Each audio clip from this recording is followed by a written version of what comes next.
Hey boys and girls! In this video we're going to talk about where you can find information for your board game this week on Canada. So there's lots of different places you can find information. One first place you might find it is books you even have at your house. You might not have any books at your house about Canada, but if you do, you can use those. So I looked around my house, I had a few. I have this one all about Vancouver. This has some different facts about places and parks in Vancouver. This one is about a famous song called the Log Driver's Waltz, and it has some information about log driving as well. And then I have this book on different trees in Canada, so I could include in my game some questions about important trees in Canada. So that's one place you might find information. Not all of you will have books about Canada at your house, and even if you do, you might want to look in a few other places. So let's look at some of those. Now let's talk about how you could find information on Epic. So Epic will have some nonfiction books that you can use to research Canada and get some facts for your board game. So you could go into the search bar here and search Canada.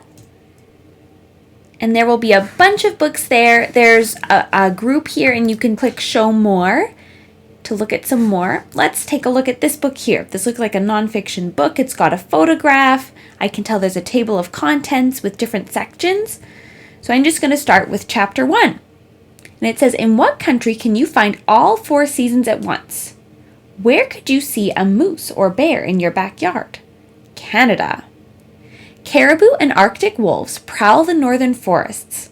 Polar bears live near the Arctic Ocean.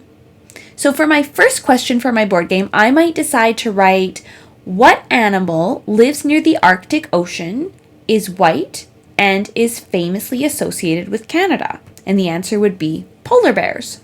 And then let's say I've gotten a bunch of facts from this book. I could keep scrolling through pages.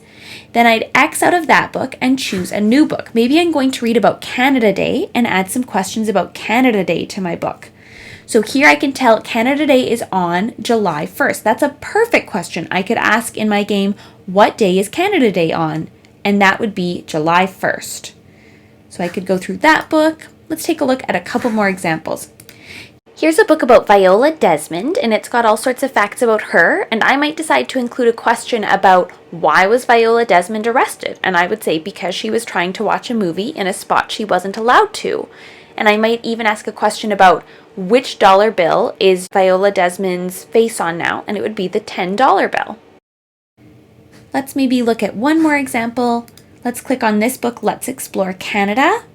It says, Canada is a country. It is in North America. Canada is north of the United States. So I think a great question would be, what continent is Canada on? And the answer would be North America. Another place you can get some true facts about Canada this week as you're looking for facts is to go to our class website, and on the homepage, if you scroll down a bit, there are 9 videos here that I have that have facts about Canada. So you could click on play. You can make it bigger if you want, or watch it on YouTube to see it a bit bigger. If you watch those videos, they will each have some facts that you could use to make questions in your board game. And on the language arts page on our class website, I also have some videos where I read aloud some nonfiction books about Canada. That's another great spot to find some facts. So you should be all set now to find all those facts to create questions for your board game. I hope you have fun learning about Canada and celebrating Canada, and I can't wait to see your board games. Bye, guys!